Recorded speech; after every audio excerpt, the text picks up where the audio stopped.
Hola amigos del canal Marsan el Libre. En esta oportunidad les traigo un material sobre la injerencia de Cuba en Venezuela. Es decir, esto es un grupo de programas, de videos que voy a hacer sobre la injerencia que ha tenido Cuba en distintos países de la región, incluyendo España. Aquí verán cómo de una forma no solapada, porque fue abiertamente el dictador Hugo Chávez le dio entrada a su padre político, el dictador Fidel Castro, y aquí podremos ir viendo cómo la dictadura cubana se fue introduciendo en la vida política, social, cultural de la República de Venezuela. Fue tanta la intromisión que funcionarios cubanos llegaron a estar en todos los niveles de la vida venezolana, incluyendo torturas y otras cuestiones más, porque lo principal que hicieron fue los servicios de inteligencia, de espionaje, de seguridad, que es en lo que ellos más se destacan, y luego en el gran adoctrinamiento del pueblo venezolano. Este material sale del programa que hicimos llamado Plato Fuerte, en el cual hicimos un largo desglose de la intromisión de Cuba en 4 países. Por eso se los voy a ir pasando por parte para que el que no pueda ver el programa, porque es muy largo, entonces tenga las partes seccionadas. Es decir, en este momento toca ahora Venezuela, habrá uno de Chile, uno de Granada y el otro es de España. Sin más, le dejo el material y como siempre le digo, patria, libertad y vida. Abajo la dictadura. La invasión consentida es un libro de investigación que ofrece un panorama sobre cómo Cuba infiltró el gobierno de Venezuela sin resistencia ni condiciones. Más bien, todo lo contrario. Sus hombres están presentes en todo el país, en el Palacio Presidencial, siempre al lado del mandatario, en los ministerios, institutos y empresas estatales. Comparten la administración de los puertos, tienen su propia plataforma de aterrizaje en la rampa presidencial del Aeropuerto Internacional Simón Bolívar y han penetrado los cuarteles y las bases navales gracias a un convenio militar secreto firmado en el 2008. Además, están desplegados en todo el territorio nacional al frente de los principales programas sociales. Solo en sus primeros 10 años en el poder, antes de que la enfermedad lo llevara a tratarse a La Habana, Chávez hizo 24 visitas oficiales a la isla y se manifestó reiteradamente fascinado por Fidel Castro, en cuyo linaje se inscribió en el 2009, cuando dijo: Fidel me hizo el honor, gracias mi comandante, de convertirme en hijo suyo y yo así me siento. Más allá del plano afectivo, la invasión consentida destacó que el patriarca revolucionario también fue para Chávez un maestro de estrategia. Gracias a Castro, un espejo en el que le gusta reflejarse, el presidente venezolano aprende lecciones invalorables para neutralizar a sus enemigos, perpetuarse en el poder y mantener el control social. El vínculo de Chávez con Fidel mezcla de devoción psicológica con capital simbólico para las ambiciones políticas del militar que en 1992 participó en un golpe de Estado y que en 1999 llegó al Palacio de Miraflores por los votos. No se puede separar una cosa de la otra.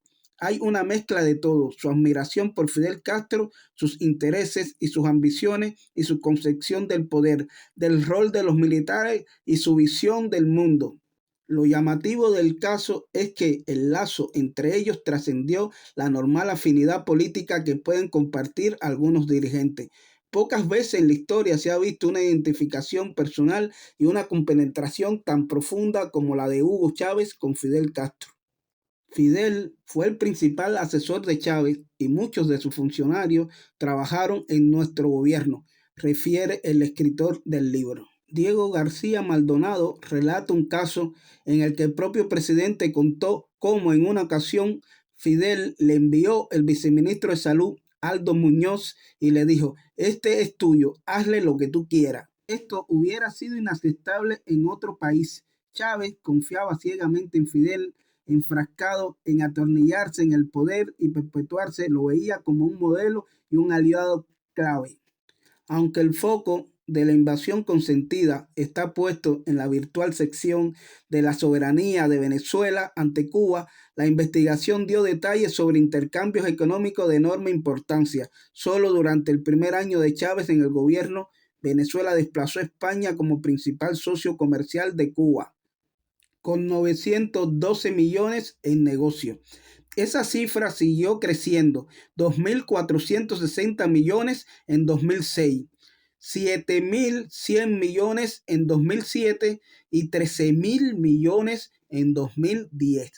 3 meses después de asumir el poder, Chávez envió una delegación de la petrolera estatal PDVSA a La Habana y al año siguiente incorpora a la isla al Acuerdo Energético de Caracas. El pacto ofrece a países de Centroamérica y el Caribe la venta de crudo con un financiamiento de 15 años al 2% de interés. Y en octubre del 2000, con la firma del Convenio Integral de Cooperación, se acordó que Cuba recibiría 53.000 barriles diarios de petróleo a cambio de servicios y productos. 4 años más tarde, esa cifra pasó a 90.000 barriles diarios de crudo.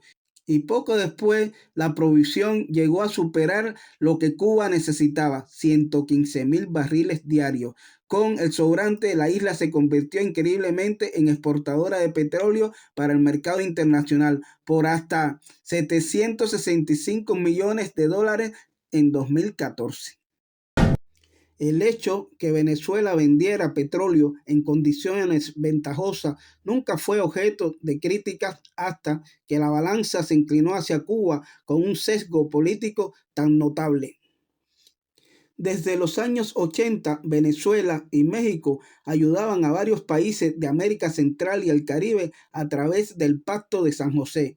La opacidad de los acuerdos con la isla, la politización del asunto por parte de Chávez y su exaltación a los trabajadores cubanos por encima de los propios venezolanos y de otros trabajadores extranjeros creó resquemores desde el principio. Las críticas aumentaron cuando se reveló la verdadera dinámica del intercambio de petróleo por servicios profesionales cubanos.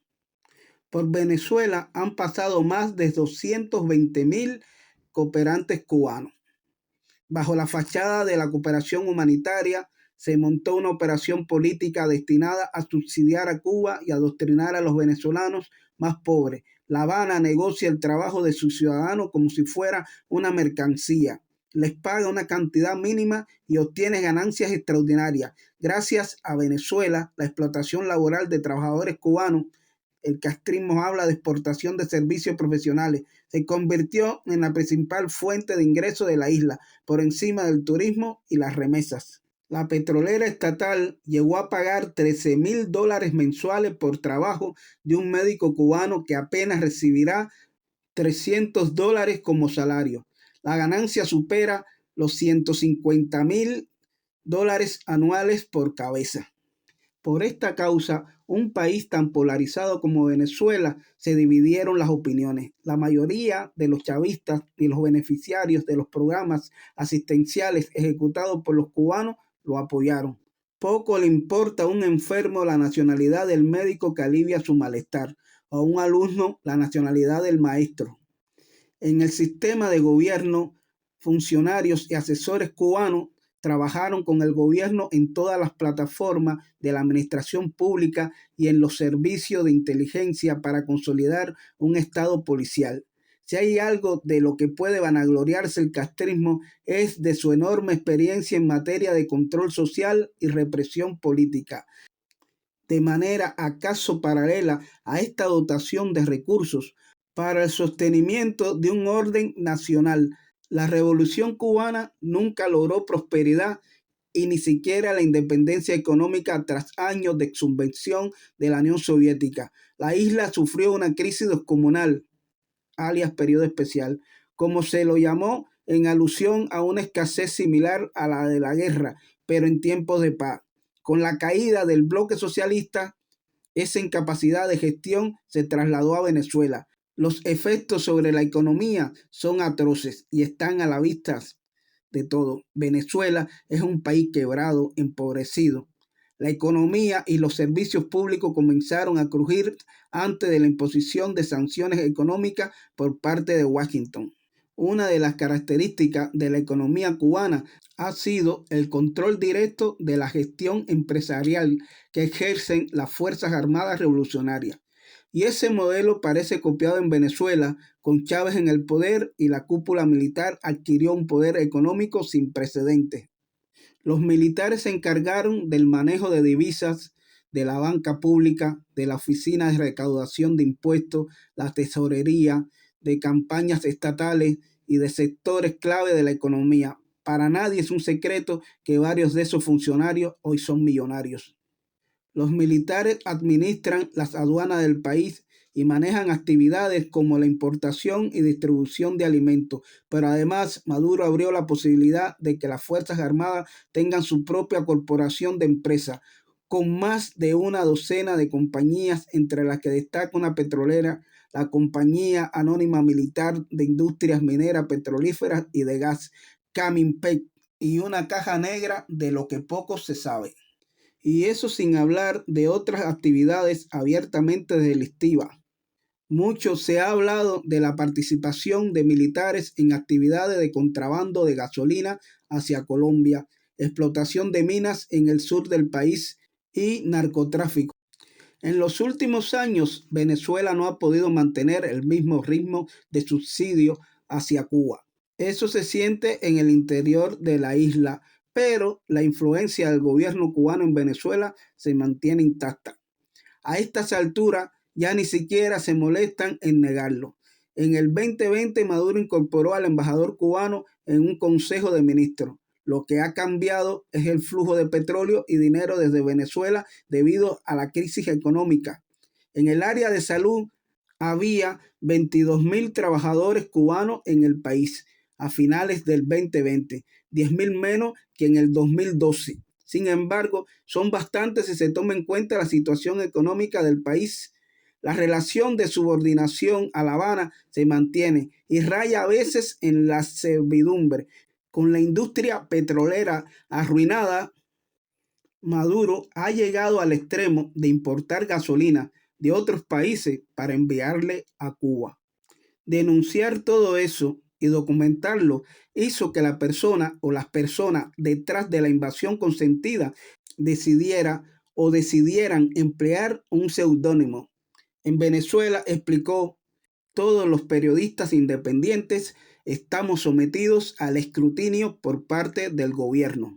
Unos más, otros menos, según la visibilidad. Las acciones van desde intimidación abierta a través de programas de la televisión estatal y las redes, el espionaje a correo electrónico y teléfonos celulares o el hackeo de cuentas de Twitter.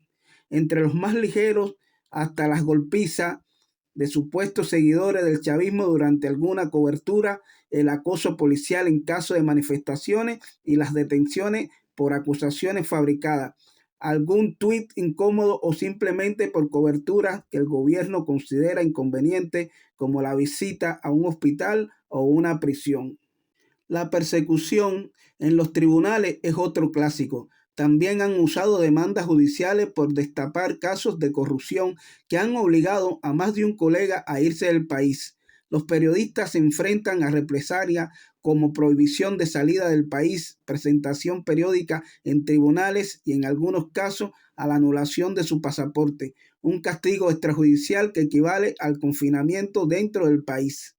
En síntesis, el abanico de acciones es tan amplio que no existe un temor en particular, sino un clima general de arbitrariedad, hostigamiento y amenaza constante. Analizando esta situación de Venezuela, podemos constatar que es el mismo caso de lo que ocurre en la Cuba comunista. No hay libertad de prensa, los periodistas independientes son perseguidos, son regulados para no salir del país o son expulsados del país, se les fabrican causas penales para así poder tratar de acallar la voz de resistencia. Abajo las dictaduras de Cuba, Venezuela, Nicaragua, Corea del Norte y cuanta dictadura haya alrededor del mundo. Si te gusta este tipo de contenido, no te olvides de suscribirte, activar la campanita, dejanos tu like y viva la libertad.